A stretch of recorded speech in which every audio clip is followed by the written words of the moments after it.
fire it up. Let me pour you a beer. It's a very full can. Very full. Smells great.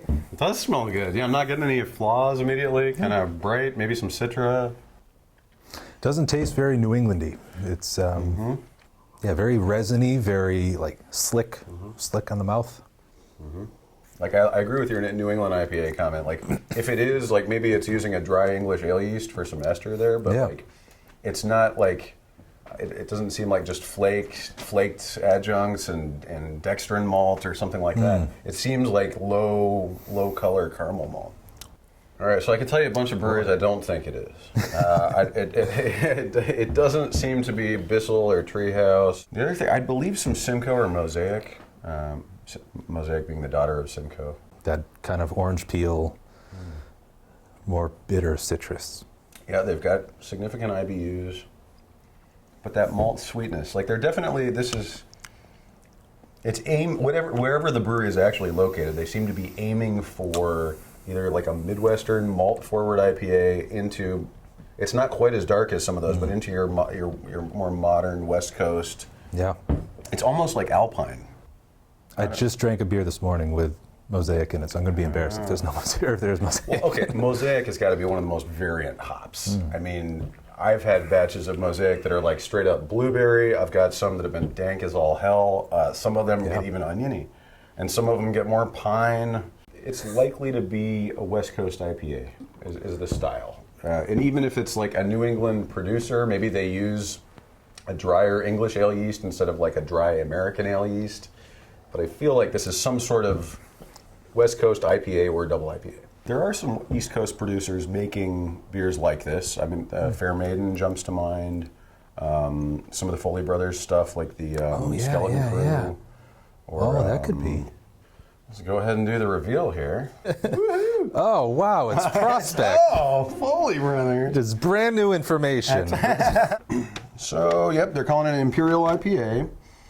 There are no notes available from the brewery, but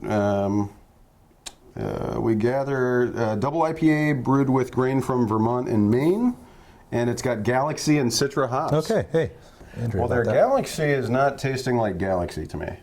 Something, it wasn't fruity enough. This is a dank batch of Galaxy. This is kind of the dank Mosaic character. It must be Galaxy. A drier English ale yeast. Yep. Something like that. But if they do an English ale yeast, maybe at a real cold temperature so it doesn't express too much. Yeah.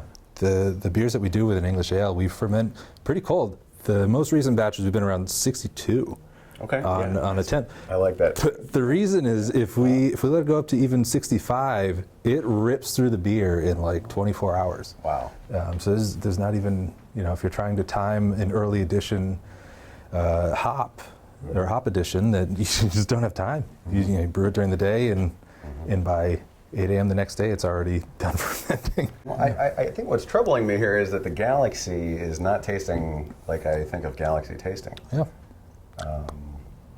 Now I've heard some interesting things lately about how if you over hop a beer, and I'm generally not somebody who thinks you can over hop a beer. I don't understand. Unless you age out the grit. So, like, in other words, you can overhop a beer, and then there's like actual matter. So we're not just looking at high IBU beers. There's actual hop matter, and that kind of grittiness, like on the back of your throat, it sticks around, and it's actual like pieces of hop. Yeah, you can get that from the yeast that too. You can age out. Oh, true. You can also get yeast burn. If you get too much hops, you're really pushing the saturation point. It seems like you can't identify what hop is in there, and so if you cut back a little bit on the hops, you can identify them better. And so when we're looking at Imperial IPA, and you're pounding it with Citra and Galaxy, maybe they're doing it to the extent you can't tell what hops are in it. And at that point, I wonder, why are you using Galaxy and Citra? You could pick Centennial. And I mean, another thing too, Galaxy is really hard to come by right now. Right. Maybe there's just not that much Galaxy in it, and so it's getting overpowered by the Citra. I just haven't seen that much Citra of late that's that dank. Like, where's the dank coming from? All the same, it's like a really nice beer. I like it. I like it too. It's 9% too, so